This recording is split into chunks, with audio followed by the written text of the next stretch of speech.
नमस्कार दोस्तों, आप देख रहे हैं विद्या गुरु और इस वीडियो में आपके लिए जून के थर्ड वीक में जो करंट अफेयर बना है उसको यहाँ पर कवर करेंगे। इसमें सभी टॉपिक्स को कवर किया गया है, चाहे वो नेशनल हो, इंटरनेशनल हो, अपॉइंटमेंट हो या कोई भी क्वेश्चन जो थर्ड वीक ऑफ जून में आया है निकल कर, उसको हमने यहाँ पर डिस्कस किया हुआ है। तो आप इस वीडियो को अंत तक ज़रूर देखिएगा जिससे आपको बेनिफिट मिले। और आपको बता दूं, इसमें स्टैटिक जीके वाला पोर्शन भी कवर किया है क्वेश्चन से रिलेटेड, जिससे कि आपको स्टैटिक जीके अलग से ना पढ़ना पड़े, आपको यहीं पर मिल जाए।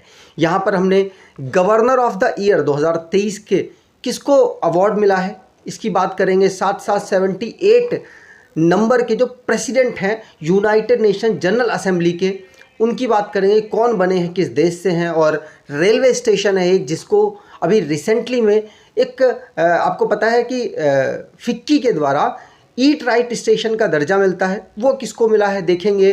फ्रेंच ओपन की बात होने वाली है। साथ साथ इंटरनेशनल ग्रीन एप्पल अवार्ड किस राज्य को मिला है उसकी बात होगी। फ्री बस ट्रैवलिंग सिस्टम दिल्ली के अलावा और किस राज्य में शुरू किया गया है उसकी बात होगी। साथ साथ इम्पॉर्टेंट डेज की हम यहाँ पर चर्चा करने वाले हैं। तो चलिए स्टार्ट करते हैं वीडियो में पहला क्वेश्चन है 78 नंबर के जो प्रेसिडेंट हैं यूनाइटेड नेशन जनरल असेंबली के, किसको अपॉइंट किया गया। तो ध्यान रखिएगा, आंसर है डेनिस फ्रांसिस। कौन? डेनिस फ्रांसिस, जो कि त्रिनिदाद एंड टोबागो देश से बिलोंग करते हैं। ध्यान रखिएगा, डेनिस फ्रांसिस 78 नंबर के यूनाइटेड नेशन जनरल असेंबली के प्रेसिडेंट बने हैं। ठीक, यहाँ पर 77 जो सेशन हुआ था उसके प्रेसिडेंट कौन थे, मतलब ये किसकी जगह लेने वाले हैं, तो काहा इमनाजे की जगह लेंगे। आगे बात करें तो यूनाइटेड नेशन, आपको पता है इसका फॉर्मेशन 1945 को होता है और ये दुनिया में शांति बनाने के लिए कार्य करती है। इसके 6 प्रिंसिपल ऑर्गन्स हैं। कौन कौन से? तो general assembly, security council, economic and social council, trusteeship council और इंटरनेशनल कोर्ट ऑफ जस्टिस और सेक्रेटरीट। तो ये 6 इसके ऑर्गन्स हैं, ध्यान रखिएगा। अगर बात करें, इसके और भी दूसरी संस्थाएं हैं जो कि लोगों के गुड के लिए, देश के गुड के लिए, गुड के मतलब अच्छाई के लिए काम करती हैं। यहाँ पर बात करें तो WHO, IMF, यूनेस्को, ILO, सब के सब स्पेशलाइज्ड एजेंसी हैं किसकी? यूनाइटेड नेशन की। आगे बात करें तो अगला क्वेश्चन है भारत से रिलेटेड है। भारत में भी कहाँ से? तो केरल राज्य से। केरल राज्य का एक स्टार्टअप है, क्या नाम है उसका? Farmers FZ, farmers fresh zone इसका फुल फॉर्म है। और इसको चूज किया गया है यूनाइटेड नेशन एक्सेलरेटर प्रोग्राम के लिए। ध्यान रखिएगा, जो फार्मर्स FZ या फार्मर्स फ्रेश जोन है, ये भारत से इकलौता ऐसा बना है जिसको सिलेक्ट किया गया है, इकलौता ऐसा स्टार्टअप बना है जिसको सिलेक्ट किया गया है यूनाइटेड नेशन एक्सीलेटर प्रोग्राम के लिए, जो कि यूनाइटेड नेशन की एक एजेंसी है FAO। कौन सी? Food and agriculture organisation. इसके द्वारा इस प्रोग्राम को चलाया जा रहा है। इसमें दुनिया में जो अलग अलग स्टार्टअप से एग्रीकल्चर से रिलेटेड उनको प्रमोट किया जा रहा है, जिससे कि दुनिया में जो खाने की प्रॉब्लम्स है उनको कम किया जा सके। ध्यान रखेंगे तो फार्मर्स FZ जो कि 12 एग्री फूड स्टार्टअप्स हैं जिसको यूनाइटेड नेशन ने एक्सिलरेटेड प्रोग्राम के लिए चूज किया है, उसमें ये एक है भारत का, केरला का है ये। ध्यान रखिएगा, पूछा जा सकता है। ठीक, ये फार्मर्स FZ किसके, इस समय इसके CEO कौन है? तो प्रदीप PS इसके CEO हैं, जो कि डायरेक्टली मतलब इस जो भी इवेंट है उसमें पार्टिसिपेट करेंगे। और इनकी जो कंपनी है डायरेक्ट टू कंज्यूमर को कनेक्ट करती है, मतलब जो भी एग्रीकल्चर प्रोडक्ट है फील्ड से डायरेक्टली कंज्यूमर तक पहुँचे, उस प्रकार का सिस्टम इन्होंने अपना ये बना रखा है फार्मर्स FZ से। ध्यान रखेंगे, केरला का स्टार्टअप मिशन के अंतर्गत इसे चलाया गया। अगला क्वेश्चन, नेवी। भारत की जो नेवी है, फ्रांस की नेवी और यूनाइटेड अरब एमिरेट्स की नेवी, इन तीनों ने मिलकर मैरीटाइम एक्सरसाइज की पहली बार, इसीलिए इंपॉर्टेंट है, पहली बार कहाँ की? तो गल्फ ऑफ ओमान में की है। कब? 7 जून से लेकर 8 जून तक इसको ऑर्गेनाइज कराया गया। याद रखिएगा, इसमें आपस में कोलैबोरेशन से किस तरीके से काम कर सकते हैं, इन फ्यूचर कभी ज़रूरत पड़े तो तीनों नेवी मिलकर काम कर पाएंगी, अपनी अपनी क्षमताओं को दिखाने के लिए इसे किया गया है। तो ध्यान रखिएगा, भारत की नेवी, फ्रांस की नेवी और UAE की नेवी ने मिलकर यहाँ पर एक्सरसाइज की है। याद रखेंगे गल्फ ऑफ ओमान में एक्सरसाइज हुई है। यहाँ पर आप देख सकते हैं गल्फ ऑफ ओमान, ठीक, अफ्रीका और एशिया के बीच में एक वाटर की जगह है, उसे गल्फ ऑफ ओमान कहते हैं। ओमान देश उसी के पास अवेलेबल है। अगला क्वेश्चन, फ्रेंच ओपन, आपको पता है 4 टेनिस के ग्रैंड स्लैम होते हैं। कौन कौन सा? स्टार्टिंग होती है ऑस्ट्रेलियन ओपन से, फिर होता है फ्रेंच ओपन, फिर होता है विंबलडन और फिर उसके बाद आखिरी है यूएस ओपन। तो ये 4 ग्रैंड स्लैम्स होते हैं, जिसमें फ्रेंच ओपन अभी रिसेंटली में हुआ, उसके फाइनल में किस किस ने जीत दर्ज की उनकी बात करते हैं। तो वुमेन्स की कैटेगरी में, वुमेन्स सिंगल की कैटेगरी में फ्रेंच ओपन को दुनिया की नंबर 1 प्लेयर ईगा स्वितक ने जीत लिया। ये पोलैंड से बिलोंग करती हैं, ध्यान रखिएगा। इन्होंने किसको हराया है? इन्होंने चेस रिपब्लिक की कैरोलिना मुकोवा को हरा दिया है, ध्यान रखेंगे, पूछा जा सकता है। ईगा स्वितक, इन्होंने पहली बार 2007 में फ्रेंच ओपन टाइटल जीता था। आगे बात करें तो यहाँ पर आप देख सकते हैं ईगा स्वितक को। और मेंस की बात करें तो मेंस में इस बार नोवाक जोकोविच, जो कि सर्बिया के प्लेयर हैं, उनके द्वारा इस टाइटल को जीत लिया गया। और इस टाइटल को जीतने के साथ ही उन्होंने टोटल 23 ग्रैंड स्लैम अपने करियर में जीत ली हैं, जो कि अभी सारे प्लेयरों से सबसे ज़्यादा हैं। अगर वुमेन्स में बात करें सबसे ज़्यादा ग्रैंड स्लैम्स किसने जीते हैं, तो सेरेना विलियम्स ने सबसे ज़्यादा ग्रैंड स्लैम जीते हैं। मेंस में किसने जीते, तो नोवाक जोकोविच जून के महीने तक सबसे ज़्यादा ग्रैंड स्लैम जीते हुए प्लेयर हैं। ये है नोवाक जोकोविच। यहाँ पर पूरी लिस्ट अगर आप देखना चाहें तो देख पाएंगे। मेंस में नोवाक जोकोविच, वुमेन्स में ईगा स्वितक, मेंस डबल में इवान और ऑस्टिन ने, वुमेन्स डबल में हेसिन सुवेन और वांग जिन्यू ने, और मिक्स डबल में मिनू काटो और टिम पुट्ज ने ये अवार्ड जीते हैं। ध्यान रखिएगा, फ्रेंच ग्रैंड स्लैम की हम बात कर रहे हैं। अगला क्वेश्चन, एक राज्य है जिसने अभी रिसेंटली में फ्री बस सेवा वुमेन के लिए अवेलेबल कराई है। तो फ्री बस ट्रैवल सिस्टम शक्ति स्कीम के माध्यम से वुमेन्स को अवेलेबल कराया गया है कर्नाटका में। कर्नाटका की सरकार ने महिलाओं के लिए शक्ति स्मार्ट कार्ड अवेलेबल कराए हैं, जो कि उनको फ्री ट्रैवल में मदद करेंगे। 11 जून से स्टार्ट हो चुकी है शक्ति स्कीम। आपको पता है दिल्ली में भी इसी प्रकार का कुछ सिस्टम है जिसमें महिलाओं को फ्री ट्रैवलिंग मिलती है बस में, ठीक। चलिए आगे बात करें।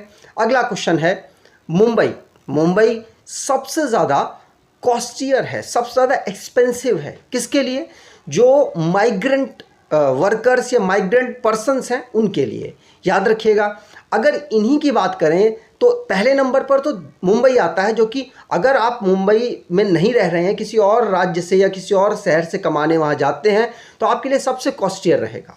दूसरे नंबर पर दिल्ली रहेगा। लेकिन यही दोनों प्लेस ऐसे हैं जो कि कंपनीज अगर आप खोलते हैं तो कंपनीज के लिए सबसे बेहतर एनवायरनमेंट ये प्रोवाइड कराते हैं और उनके लिए सस्ता पड़ता है। और सिंपल सी बात है, डेवलप तो है ही, तो वहाँ पर बिजनेस करना भी आसान हो जाता है। इसीलिए वहाँ पर लोग अट्रैक्ट होकर पहुँचते भी हैं। इसीलिए सबसे ज़्यादा एक्सपेंसिव है ये मुंबई भारत में।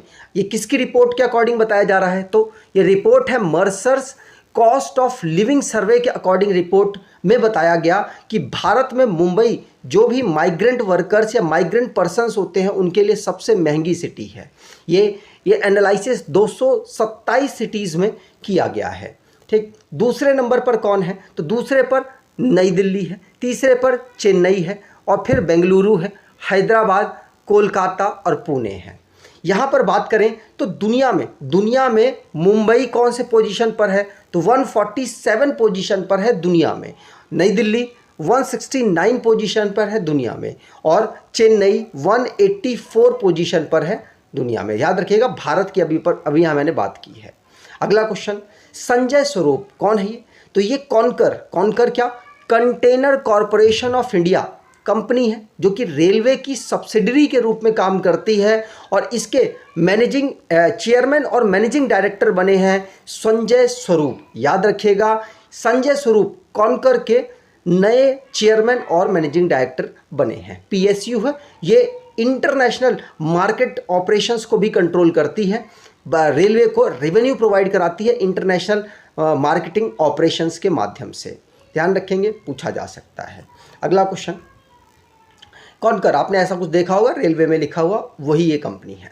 अगला क्वेश्चन, के पहले अशोक चक्र विजेता, जिनका नाम है क्या, अल्बी डी क्रूज। कौन, अल्बी डी क्रूज। रिसेंटली में इनका निधन हो गया।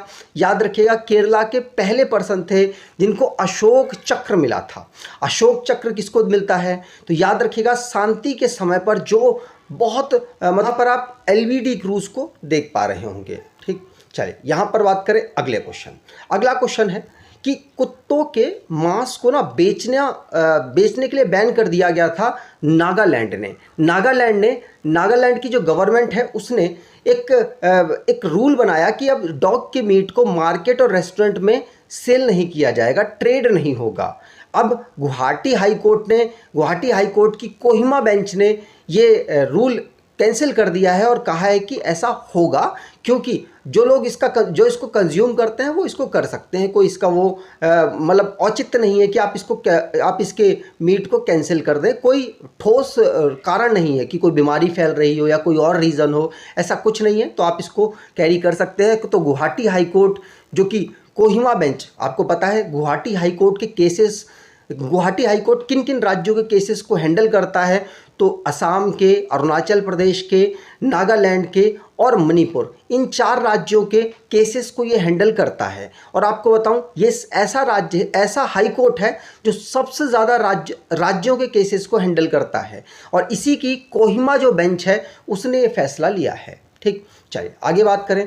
अब यहाँ पर ये पेटिशन डाली गई थी इसमें, तो किस आर्टिकल के अंतर्गत आप पेटिशन डाल सकते हैं हाई कोर्ट में, तो 226 आर्टिकल के अंतर आप हाई कोर्ट में पेटिशन डाल सकते हैं अगर आपका कोई भी वायलेंस होता है। तो इसी प्रकार से पेटिशन आप सुप्रीम कोर्ट में किस आर्टिकल के अंतर्गत डाल सकते हैं, तो 32 नंबर जो आर्टिकल है वो आपको राइट, कोई भी फंडामेंटल राइट आपका सरकार छीनती है, कोई पर्सन छीनता है या कोई संस्था छीनती है, तो आप उसके खिलाफ पेटिशन डाल सकते हैं। 226 आर्टिकल हाई कोर्ट और 32 आर्टिकल सुप्रीम कोर्ट। ठीक, चलिए। और ये जो नागालैंड ने ये रूल जो बैन किया था सेल और ट्रेड का, इंपोर्ट का, डॉग मीट का, ये 4 जुलाई 2020 में किया था, ध्यान रखेंगे। अगला क्वेश्चन है अजय टू योगी आदित्यनाथ, एक नोवेल है, किसके द्वारा लिखी गई, तो शांतनु गुप्ता के द्वारा चीफ मिनिस्टर उत्तर प्रदेश के योगी आदित्यनाथ के ऊपर एक बुक लिखी गई, अजय टू योगी आदित्यनाथ, ध्यान रखिएगा। और ये बेस्ट सेलर रही है, हो सकता है आपसे पूछ ले, तो यहाँ पर आप देख सकते हैं योगी आदित्यनाथ के ऊपर किसने, शांतनु गुप्ता जी ने एक बुक लिखी, ध्यान रखेंगे। अगला क्वेश्चन, गवर्नमेंट मध्य प्रदेश की जिसने पहले ही मुख्यमंत्री लाडली बहना योजना लॉन्च कर दी थी, लेकिन इसका इम्प्लीमेंटेशन नहीं हुआ था।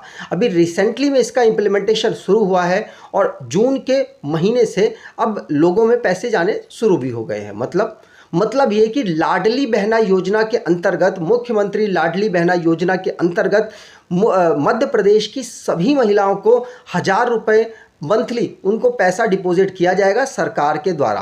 पहली इंस्टॉलमेंट दे दी गई है, याद रखेंगे। और 1000 रुपये जो दिए गए हैं इसमें कुछ महिलाओं को अलग हटा रखा है, जो महिलाएं इनकम टैक्स पे करती हैं उनको, और जितनी भी राज्य की महिलाएं हैं सबको 1000 रुपये उनको पहुंचाए जाएंगे उनके सीधे अकाउंट में। लाडली बहना योजना के अंतर्गत ऐसा किया गया है। और मैंने नीचे बहुत सारे अमाउंट्स लिखे हुए हैं। ये अमाउंट्स वो अमाउंट हैं जो कि इन्होंने भाषण में, मुख्यमंत्री शिवराज सिंह चौहान जी ने अपने भाषण में कहा है कि हम इतना अमाउंट बढ़ाते जाएंगे और इस इंस्टॉलमेंट को 3000 रुपये तक लेकर जाएंगे। ठीक, चलिए आगे बात करें। तो मुख्यमंत्री या शिवराज सिंह चौहान, आगे बात करें। अगला क्वेश्चन, अमित अग्रवाल जिनको सीईओ बनाया गया है, नया सीईओ बनाया गया है unique identification authority of India में। आपको पता है UIDAI ये क्या है, ये आधार कार्ड बनाने वाली एक संस्था है। और आपको बता दूं अमित अग्रवाल जी को सीईओ बनाया गया इस आधार बनाने वाली संस्था का सीईओ। ध्यान रखेंगे, unique identification authority of India के नए सीईओ कौन बने, तो अमित अग्रवाल जी बने हैं। साथ साथ एक और अपॉइंटमेंट हुआ है सुबोध कुमार सिंह का, इनको डायरेक्टर जनरल बनाया गया है नेशनल टेस्टिंग एजेंसी का। याद रखेंगे, नेशनल टेस्टिंग एजेंसी का डायरेक्टर जनरल किसको बनाया गया, तो सुबोध कुमार जायसवाल आंसर सही होगा। ठीक, चलिए आगे बात करें तो एनटीए आपको पता ही होगी, ये जो जेई के एग्ज़ाम्स होते हैं और सीटेट के एग्ज़ाम होते हैं, ये एनटीए के माध्यम से ही करवाए जाते हैं, आपको पता होना चाहिए। अगला क्वेश्चन, पहली बार आईसीसी टाइटल की पहली टीम ऐसी बनी है जो कि सारे आईसीसी के खिताब जीत चुकी है। कौन कौन से? देखिए, आईसीसी टी20 वर्ल्ड कप कराता है, जीत चुकी है। आईसीसी ओडीआई कराता है, जीत चुकी है। आईसीसी टेस्ट सीरीज़ करा रहा है, उसके भी अब आपको पता है फाइनल्स वगैरह हो रहे हैं, तो उसको भी जीत चुकी है। साथ साथ चैंपियनशिप भी जीत चुकी है आईसीसी की। तो आईसीसी के सारे बड़े टूर्नामेंट ये जीत चुकी है टीम, इकलौती ऐसी टीम बनी है, और ये है ऑस्ट्रेलियन क्रिकेट टीम। ध्यान रखेंगे, ऑस्ट्रेलियन क्रिकेट टीम ऐसी टीम है जिसने इंडिया को 209 रनों से हरा दिया, और हराने के बाद ये आईसीसी की सारी ट्रॉफीज़ को जीत चुकी है। कौन कौन सी, यहाँ पर मैंने बताने की कोशिश की है। ऑस्ट्रेलिया ने 50-50 ओवर का जो खिताब होता है उसको कितनी बार? 5 बार जीत रखा है। अगर चैंपियंस ट्रॉफी की बात करें, आईसीसी का टूर्नामेंट है, इसको 2 बार जीत रखा है। टी20 वर्ल्ड कप की बात करें तो इसको 1 बार जीता हुआ है। वर्ल्ड टेस्ट चैंपियनशिप की बात करें तो इसको भी इनके द्वारा 2023 का जीत लिया गया। अगर बात करें इस साल क्या कोई और रिकॉर्ड्स बने? तो बिल्कुल, इस बार WTC मतलब वर्ल्ड टेस्ट चैंपियनशिप में ट्रेविस हेड ऐसे पर्सन बने जिन्होंने 100 मारा है। याद रखिएगा, इकलौते ऐसे पर्सन बने जिन्होंने WTC चैंपियनशिप में 100 मारा है। ये ऑस्ट्रेलिया के प्लेयर हैं।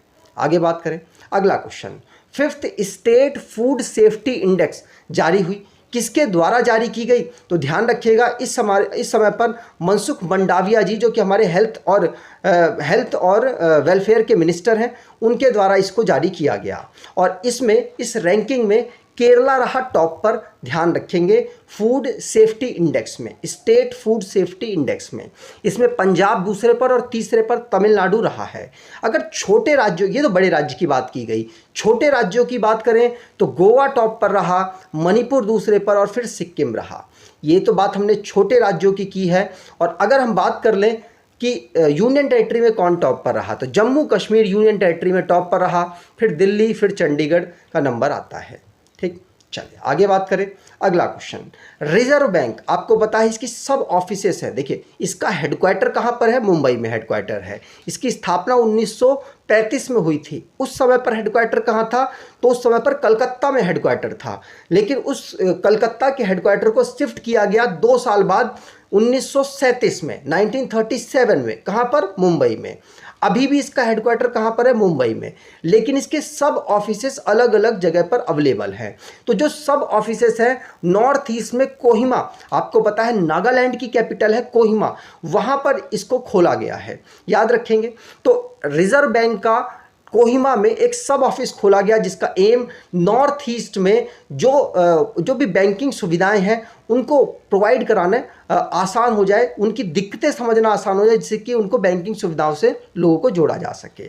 याद रखिएगा, पूछा जा सकता है किस जगह पर नॉर्थ ईस्ट में अभी रिसेंटली जून में सब ऑफिस खुला है, तो कोहिमा में खुला है। अभी अरुणाचल प्रदेश में काम चल रहा है, कुछ दिनों बाद वहाँ पर भी ईटानगर में इनकी सब ब्रांच खुल जाएगी। तब तक जो अरुणाचल प्रदेश का बैंकिंग कंट्रोल है वो कौन संभाल रहा है? तो याद रखिएगा, आसाम के गुवाहाटी में इनका सब ऑफिस है, उसके द्वारा कंट्रोल किया जा रहा है अरुणाचल प्रदेश का जो भी बैंकिंग सिस्टम है उसको। आगे बात करें, यहाँ पर ऑलमोस्ट सब कुछ बता रखा है कि असम, मणिपुर, मेघालय, मिजोरम, त्रिपुरा और नागालैंड, इनमें आरबीआई के ऑफिसेस, सब ऑफिसेस खुल गए हैं। लेकिन गुवाहाटी का जो ऑफिस है वो ईटानगर के सारे सिस्टम को अभी संभाल रहा है। लेकिन ईटानगर मतलब अरुणाचल प्रदेश की कैपिटल है ईटानगर, और ईटानगर में जब खुल जाएगा तो अरुणाचल प्रदेश का भी अपना अलग से एक ब्रांच हो जाएगी आरबीआई की। अगला क्वेश्चन, नितिन अग्रवाल जी ये कौन बने हैं? तो ये आई हटा दीजिएगा, ये गलती हो गई, यहाँ पर सिर्फ डीजी बने हैं। या कौन? डीजी बने हैं नितिन अग्रवाल जी, किसके? बॉर्डर सिक्योरिटी फोर्स के। याद रखिएगा, नितिन अग्रवाल जी को डायरेक्टर जनरल बनाया गया है बीएसएफ का। बीएसएफ के पहले कौन डायरेक्टर जनरल थे? तो पंकज कुमार सिंह डायरेक्टर जनरल थे 31 दिसंबर 2022 तक। उनका रिटायरमेंट हो गया, लेकिन उसके बाद आपको पता है संजय लाल थाउसेन जो कि सीआरपीएफ के इस समय पर डीजी हैं, उनके द्वारा बीएसएफ का एडिशनल चार्ज संभाला जा रहा था और तब से यही इसमें डीजी के पद पर काम कर रहे थे, लेकिन अब नितिन अग्रवाल जी इसके डीजी बन चुके हैं। ठीक, चलिए आगे बात करें। अगला क्वेश्चन, भारत की रैंक पहली रही है किसमें?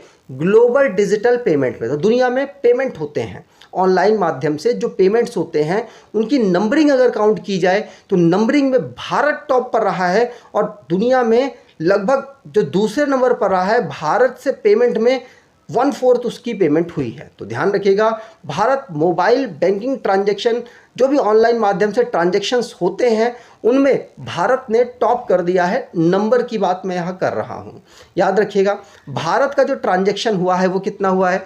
89.5 बिलियन। अगर बात करें दूसरे नंबर पर कौन है? ब्राज़ील का आप देख पाएंगे इसकी ट्रांजैक्शन 29.3, लगभग आप कह सकते हैं, मैं 1/4 कह गया, लगभग आप कह सकते हैं 1.3.5 के आसपास, 1/3.5 के आसपास भारत ज़्यादा है, इनसे कंपेयर कर रहे हैं। तो बहुत ज़्यादा यहाँ पे ट्रांजैक्शन भारत में होती है ऑनलाइन के माध्यम से। ठीक, चलिए अगला क्वेश्चन, रिलायंस इंडस्ट्रीज़ इसको फोर्ब्स ग्लोबल 2000 टॉप कंपनीज़ के लिस्ट में भारत की तरफ से ये टॉप कर गया है। याद रखिएगा, मुकेश अंबानी की रिलायंस इंडस्ट्रीज लिमिटेड वैसे तो 45 पोजीशन पर है, लेकिन भारत की सभी कंपनियों में पहली पोजीशन पर है।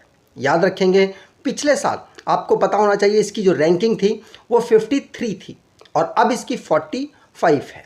और पहली पोजीशन पर दुनिया में कौन सी कंपनी है जो पहली पोजीशन पर है? तो अमेरिकन लार्जर बैंक है जेपी मॉर्गन, ये पहली पोजीशन पर है according to Forbes global 2000 top companies की लिस्ट में। 2011 से ये टॉप कर रहा है। ठीक, चलिए आगे बात करें तो यहाँ पर आप देख पाएंगे रिलायंस 45 पर, दूसरे नंबर पर भारत के लिए स्टेट बैंक ऑफ इंडिया है, फिर HDFC, फिर ICICI बैंक है। और इनकी रैंकिंग भी आप यहाँ पर देख सकते हैं, ओवरऑल वर्ल्ड में इनकी रैंक क्या है। और पहले पर अगर वर्ल्ड में देखे जाए तो जेपी मॉर्गन है, दूसरे पर सऊदी अरेबियन ऑयल कंपनी है और तीसरे पर ICBC चाइना की कंपनी है। अगला क्वेश्चन, भारत और मालदीव की एक जॉइंट मिलिट्री एक्सरसाइज हुई जिसका नाम था एक्वेरिन। याद रखिएगा, एक्सरसाइज का नाम है एक्वेरिन, जिसको चौबटिया उत्तराखंड में ऑर्गेनाइज कराया गया। तो भारत और मालदीव के बीच में एक्सरसाइज हुई, ध्यान रखेंगे, पूछा जा सकता है कहाँ पर हुई? उत्तराखंड के चौबटिया में इसको ऑर्गेनाइज कराया गया। ठीक, अगला क्वेश्चन, कौन सा राज्य है जिसने कि पद्म अवार्डी विजेताओं को 10,000 रुपये की मंथली पेंशन की अनाउंसमेंट की है? और ये अनाउंसमेंट किसने की? तो हरियाणा के चीफ मिनिस्टर मनोहर लाल खट्टर ने ये अनाउंसमेंट की कि अब मंथली जो भी पद्मश्री, पद्म भूषण और पद्म विभूषण के विजेता होंगे उनको पेंशन के रूप में प्राप्त होगा। यहाँ पर आप देख पाएंगे मनोहर लाल खट्टर जी को, जो कि हरियाणा के चीफ मिनिस्टर हैं। अगला क्वेश्चन, ग्लोबल स्लेवरी इंडेक्स 2023 की एक रिपोर्ट जारी हुई जिसमें बताया गया कि दुनिया में जो स्लेवरी सिस्टम है, अर्बन स्लेवरी सिस्टम है, वो लगातार बढ़ रहा है और दुनिया में सबसे ज़्यादा स्लेवर्स कहाँ पर हैं? तो नॉर्थ कोरिया, आप ध्यान रखिएगा, नॉर्थ कोरिया में सबसे ज़्यादा स्लेवरी सिस्टम अवेलेबल है। ठीक, पहली पोजीशन पर है, दूसरे पर इटरिया। और अगर बात करें कि लास्ट से पहली पोजीशन पर कौन है, मतलब सबसे कम स्लेवरी सिस्टम कहाँ पर है?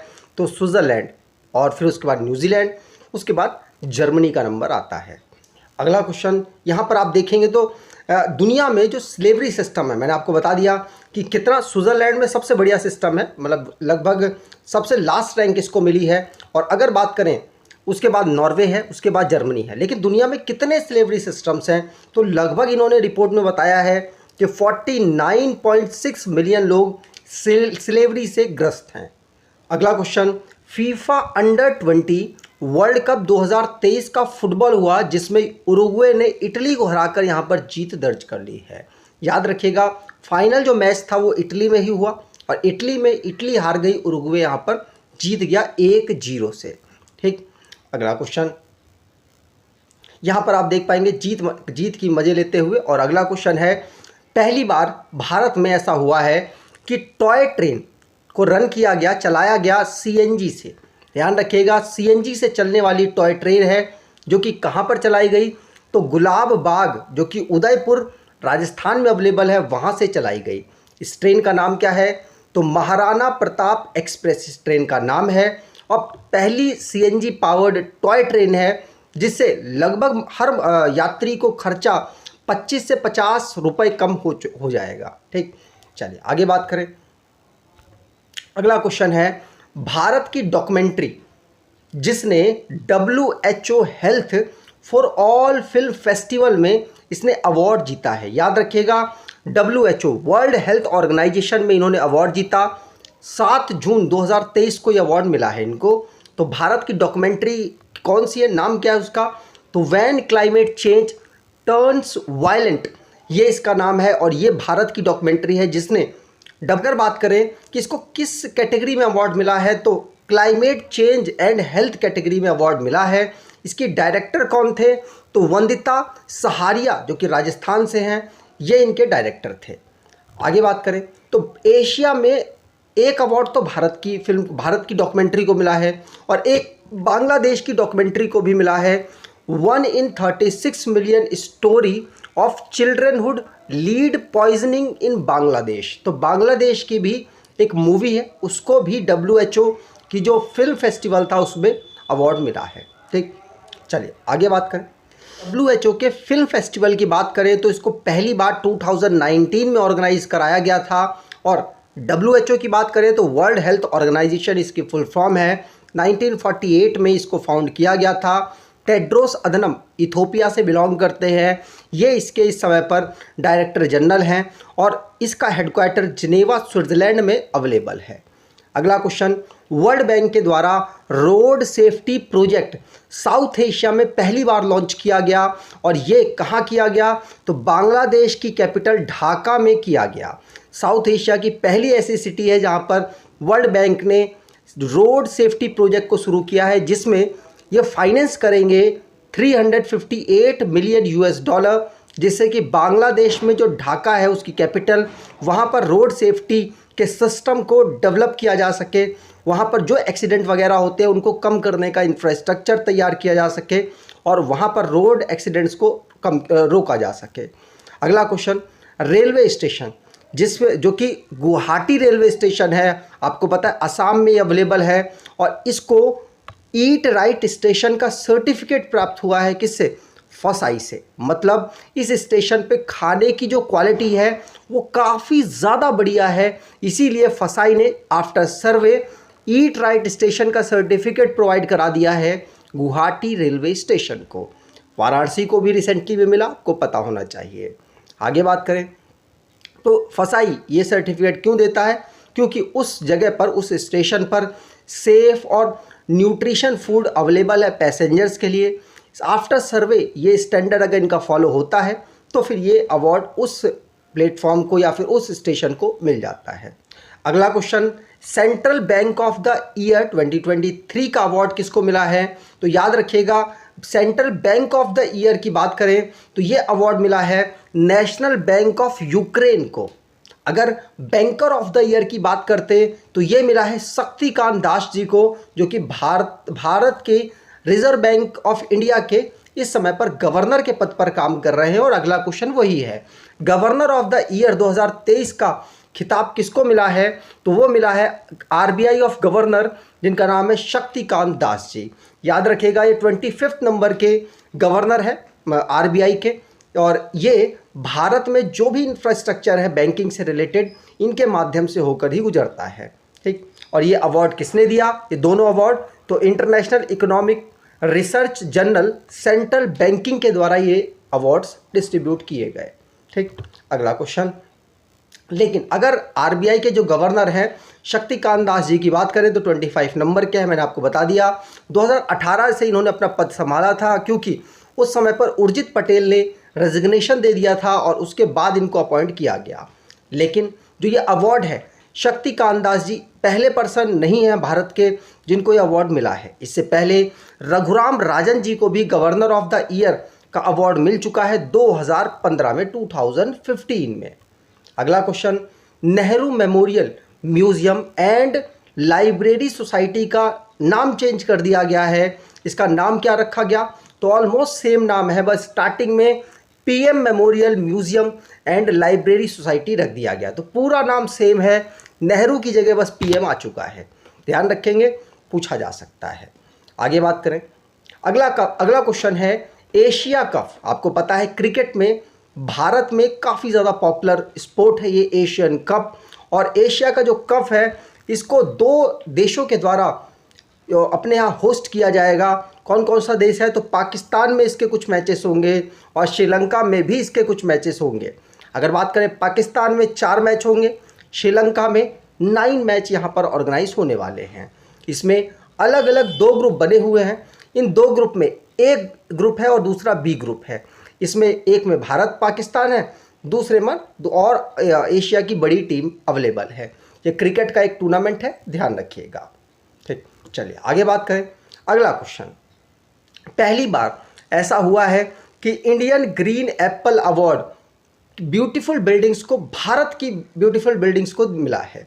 किस राज्य की बिल्डिंग्स हैं? तो आपको बता दूं ये तेलंगाना राज्य की 5 बिल्डिंग है जिनको ये अवार्ड मिला है, और ये तेलंगाना के जो चीफ मिनिस्टर है चंद्रशेखर राव जी के द्वारा रिसीव किया गया। ये जो अवार्ड है वो लंदन में ऑर्गेनाइज कराया गया, वहाँ पर इन्होंने रिसीव किया है। ये अवार्ड किस कैटेगरी में मिला? तो beautiful buildings in the urban and real estate 2023 category में। ये बिल्डिंग्स कौन कौन सी हैं? तो यहाँ पर आप देख पाएंगे पुलिस कंट्रोल सेंटर तेलंगाना का, सेक्रेटरीट तेलंगाना का, केबल ब्रिज और मोजम माही मार्केट और यदागिरी गुट्टा टेम्पल। याद रखिएगा, यदागिरी गुट्टा टेम्पल, जिसको ये 5 बिल्डिंग्स हैं जिनको ये अवार्ड प्राप्त हुआ, चंद्रशेखर राव जी के द्वारा international green Apple award receive किया गया। आगे बात करें तो यहाँ पर मैंने वो लिख भी रखी है। अगला क्वेश्चन, नेशनल वाटर अवार्ड अभी रिसेंटली में डिस्ट्रीब्यूट हुआ है। इसको किसके द्वारा डिस्ट्रीब्यूट किया गया? तो जगदीप धनखड़ के द्वारा डिस्ट्रीब्यूट किया गया। किसने अनाउंस किया? तो जल शक्ति मंत्री हैं गजेंद्र सिंह शेखावत, उनके द्वारा ये अनाउंस किया गया। याद रखिएगा, जगदीप धनखड़ जी के द्वारा ये जो अवार्ड दिया गया ये 4th नंबर का नेशनल वाटर अवार्ड है। इसमें अलग अलग 11 कैटेगरीज में अवार्ड मिला है। उन 11 कैटेगरीज में 41 विनर्स बने हैं। अब पहला बेस्ट स्टेट का जो दर्जा है वो मध्य प्रदेश को मिला है नेशनल वाटर अवार्ड में। स्टेट्स की बात कर रहे हैं। अगर डिस्ट्रिक्ट की बात करें, बेस्ट डिस्ट्रिक्ट का अवार्ड गंजम डिस्ट्रिक्ट उड़ीसा में जो अवेलेबल है उसको मिला है। यहाँ पर आप अवार्ड देते हुए देख सकते हैं। अगर विलेज पंचायत की बात करें तो बेस्ट विलेज पंचायत का अवार्ड मिला है जगन्ना ढमापुरम विलेज पंचायत को, जो कि तेलंगाना की एक पंचायत है जो कि कोथागुदेम डिस्ट्रिक्ट में अवेलेबल है। ठीक, यहाँ पर ट्रॉफी, कैश और सर्टिफिकेट प्रोवाइड कराया गया। अगला question, world day to combat desertification and drought हम कब ऑब्जर्व करते हैं? तो 17 जून को हम ये डे ऑब्जर्व करते हैं। यूनाइटेड नेशन जनरल असेंबली के द्वारा इस अवार्ड को अनाउंस किया गया था और इसकी थीम इस बार की हिज लैंड हिज राइट रखी गई है। आगे बात करें, यहाँ पर आप देख सकते हैं डेजर्ट जो पूरा सिस्टम डेवलप हो रहा है उसको कम करने के लिए, उसको कम करने के प्रयासों को उजागर करने के लिए इस डे को ऑब्जर्व किया जाता है। अगला क्वेश्चन, ग्लोबल विंड डे कब ऑब्जर्व होता है? तो ग्लोबल विंड डे 15 जून को ऑब्जर्व किया जाता है और 2007 से यूरोपियन विंड एनर्जी एसोसिएशन के द्वारा इसको ऑब्जर्व किया जा रहा है। याद रखिएगा। आगे बात करें, अगला क्वेश्चन है वर्ल्ड ब्लड डोनर डे कब ऑब्जर्व होता है? तो ये 14 जून को हम world blood donor day observe करते हैं। इसकी theme give blood give plasma share life share often रखी गई है। WHO के द्वारा इसको ऑब्जर्व किया जाता है। अगला question, world day against child labour कब ऑब्जर्व होता है? तो world day against child labour हम 12 जून को ऑब्जर्व करते हैं, जिनका मकसद दुनिया से चाइल्ड लेबर को ख़त्म करना है और 2002 से इसको ऑब्जर्व किया जा रहा है इंटरनेशनल लेबर ऑर्गेनाइजेशन के द्वारा। इसकी theme social justice for all and child labour रखी गई है। ठीक, अगर आपको ये वीडियो अच्छी लगी है, इन्फॉर्मेटिव लगी है, तो आपसे अनुरोध करूंगा वीडियो को लाइक कर दीजिएगा, चैनल को सब्सक्राइब कर लीजिएगा और एटलीस्ट अपने कुछ दोस्तों तक वीडियो को शेयर ज़रूर करके जाइएगा। धन्यवाद।